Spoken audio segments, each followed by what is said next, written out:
she called me and she was in tears, and all I wanted to do was give her a hug, but I couldn't. So after we got off the phone, I think we were on the phone for about an hour, we got off the phone and I wrote this song, and it turned into The View.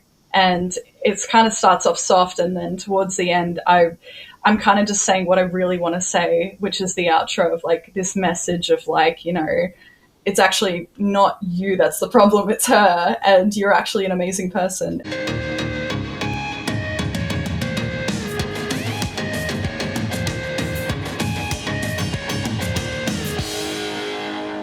Welcome to Pario magazine, where I chat with individuals who have a desire to create. Today, I'm joined by an Australian rising pop artist who has just released her latest single, The View. Welcome to Pario magazine, Kirrilee. Hi, how are you? Good, thank you.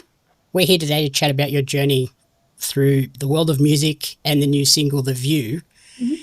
Before we dive into that, though, can you give our audience a little insight into who Kirrilee is away from music? Away from music. Ooh. Well, I'm Kirrilee. I am a pop musician. I grew up in Somerville and then in Shepparton a little bit later, which is a rural town, kind of Victoria. And I just love creating things. I've always loved creating. I've always wanted to be an artist since I was 2, I think, since I could pick up a pencil. But it's just always been a huge part of my life. So being able to do things like this is amazing to me. On that front, you mentioned sort of wanting to be an artist forever and like picking up a pencil at 2. Mm-hmm. If we look back at where this journey all began, when and how did you discover this passion? Was it for music or was it for art firstly? I think I've always been a very passionate kid, and my parents, I'm very lucky that my parents are very supportive and always have been. I started off doing dance at the age of 3, and then I always loved doing piano and art, drawing, anything I could do that was just creating, I would just do it. I started writing novels when I was 9, which is really... but I always found myself coming back to music. I started playing guitar when I was maybe 7 and loved that. And it kind of just kept progressing into singing and then like starting a band with my friends. And then during COVID, I really just kind of came back to music again as that kind of thing that was very comforting. And I just realized at that point that this actually was something I could do as a career, whereas before I think I'd always thought, oh, no, I couldn't possibly. Like, I'm not good enough for that. But I kind of thought, hey, life is really short. Let me give it a go. Let me see what happens. So it's always been something I've come back to. Yeah, and there'd be nothing worse than not at least attempting it and then getting to 60, 70 years on going, absolutely. I wish I kind of tried. Yeah, and that's what I kind of think. It's kind of always been this mentality ever since I had that, like, I don't know if you call it like an epiphany, but like that idea came into my head. And I just thought, I don't want to get to like, my deathbed one day and think, man, I wish I had have tried harder. I wish I had have done this. Like, why not just give it a go, And you mentioned sort of you seem to be like very expressive, very creative in all different fields. That then plays into... Now, as an artist, you kind of have a hand in all of the elements that go into releasing a song, from the visuals and the photography and all that sort of stuff. Yeah. Is that something that you really want to maintain moving forward as well? Absolutely. I hope that I'll always have creative control over everything that I'm doing, because one thing that I absolutely love is, like you said, I have all these like different creative things that I'm doing, and I think my favorite thing about being a musician is that I can also like incorporate all of those little things. Like I have a degree in graphic design, and so I can like design all my own merch, and I've always wanted to do fashion design, so I can do that, and like directing, animation, anything I want to do. Like it feels like I can just do all of my passions in one career path, and it's like my favorite thing about being a musician. Awesome. Did you build your website as well? Yes. Very, very well done on that, because I've seen some much worse websites. So very well done. Me too. Being a designer, me too. And then in terms of music, who were sort of the early favorites and how have those influences evolved over the years? I remember this is gonna make me sound old, but I remember my mum buying me a Pink CD when I was like maybe 7, I'd say, because she wanted me to have more feminine influences in my music. But I was very much into Britney Spears as a kid. We listened to the radio a lot as a family. We always have. And then, just kind of progressing. And I think I started getting into James Blake, funnily enough, when I was around probably about 14. And he's a lot more like electronic synth bass. And I think that really influences my music as well, because he's always been a favorite of mine. And then later on getting into, Taylor Swift, Billie Eilish, and then Sabrina Carpenter, Olivia Rodrigo, people like that. Yeah, so listening to your discography, I can pick up some of those, like the electronic influences from Billy and James Blake comes through in When the Lights Go Out, and then the more sort of folky stuff with the Taylor Swift influence comes through on the latest single, The View. Mm. Can you talk to us about the inspirations behind that new single, The View? So I worked on The View with Noise Candy Collective, which is my partner's studio. His name's Brody Travers. He's a very talented producer, and I'm very lucky that I've worked with him for both my first EP and my second. He has been phenomenal, whereas I'll kind of come to him and say like, hey, I want to make a song. I've, written this like bass with like just a really simple guitar. Can you help me turn it into something that kind of has this softness at the start and then builds in like intensity? And we kind of like work through, because The View, for example, started off with me writing it on guitar. I was house sitting and my best friend called me and she said, her girlfriend at the time was treating her horribly, and she called me and she was in tears, and all I wanted to do was give her a hug, but I couldn't. So after we got off the phone, I think we were on the phone for about an hour, we got off the phone and I wrote this song, and it turned into The View. And it kind of starts off soft, and then towards the end I'm kind of just saying what I really want to say, which is the outro of like this message of like, it's actually not you that's the problem, it's her, and you're actually an amazing person. And so I kind of told Brody about that message, and he really helped me put together a song that I'm really, really proud of. And given that this song was written for a friend about a very sort of personal experience and personal story, how did they react when they heard the song? She actually hasn't heard it yet. I've made her wait because I want to film her reaction. But every time, because we're both small musicians and we're both working like casual jobs as well, so we're both very busy, and so it's very hard to find a time to like sit down and do it. And I think we've tried to schedule and had to reschedule maybe like 3 times now. So she is on the edge of her seat waiting to hear this song. But she said to me, I think just yesterday, she said, I just know that when I hear this song, I'm going to cry. I've had a few people say to me that they've been in tears a little bit hearing the song. So, I mean, I hope that's a good thing. Yeah, I was going to ask also, how has the public response been? But it sounds like it's actually connecting with people in a way that you maybe didn't expect. Yeah, I've never had a song that has connected emotionally with so many people before. And I knew I wanted to write something that wasn't just like a breakup song, like it was watching someone you love get hurt, because like I feel like that's like a different perspective that we don't usually see.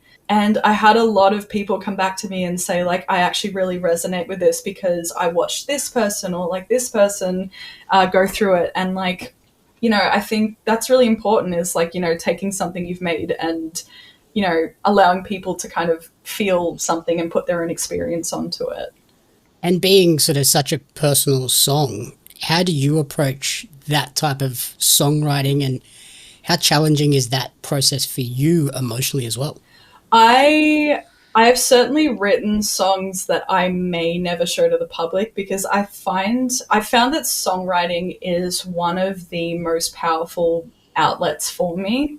So there are songs that I've written about, so many different things. And it's something, if something's really just going around and around and around in my head, usually I can write a song and it's like I'm taking that experience and like putting it, out into the world instead. So then it's not just sitting with me all the time. But yeah, no, I think there are a lot of songs I've written, and I think I just take whatever experience I'm having and I write something, and I may not put it out, but in this case, I felt like it was important to.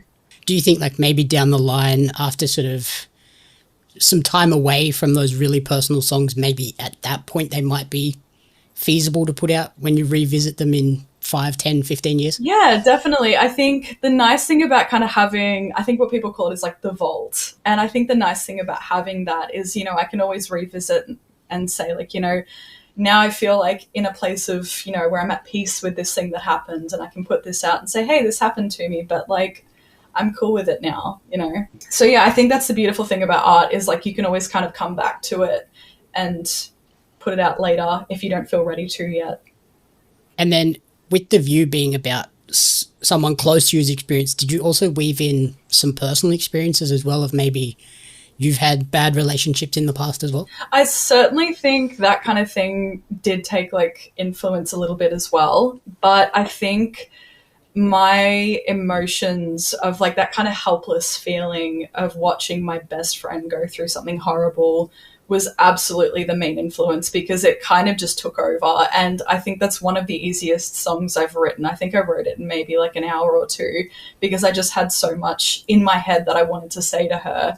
So that was definitely the main influence. But I think there's definitely, you know, smaller influences in there of like, you know, breakups I've had in the past. So I went back and listened to a few of the songs, and The View is quite different from When the Lights Go Out musically. Is that just a result of the themes and the lyrics, or was that like a conscious choice to go down that more contemplative path? I definitely love to keep a certain amount of like variety in my discography, and I like the idea of never being like fully nailed down to one genre. Like obviously I'm pop, but I love the idea of having like those different subgenres and being able to like express different things in different ways. But The View was something I wanted to put out because it just told a story, and I think I like to tell stories, and I like to always be honest in my music. So yeah, it just felt like the right thing to do, even if it is a little bit different to some of my other songs. It comes back to 9-year-old Kirrilee writing stories and novels. Absolutely. And like you mentioned, you are pop, like, yeah, you don't want to be pigeonholed, but I think pop is probably the one genre where it is really diverse in terms of what there is that falls under that genre. Because if you look at the top 20 charts, it's very rare that all 20 songs are, okay, yeah, they're definitely in this genre. Yeah, absolutely. I think that's one thing I really love about the pop genre is there's just so many subcategories, and there's so many different ways that you can like express yourself while still being in the pop category. I think it's really fun that way.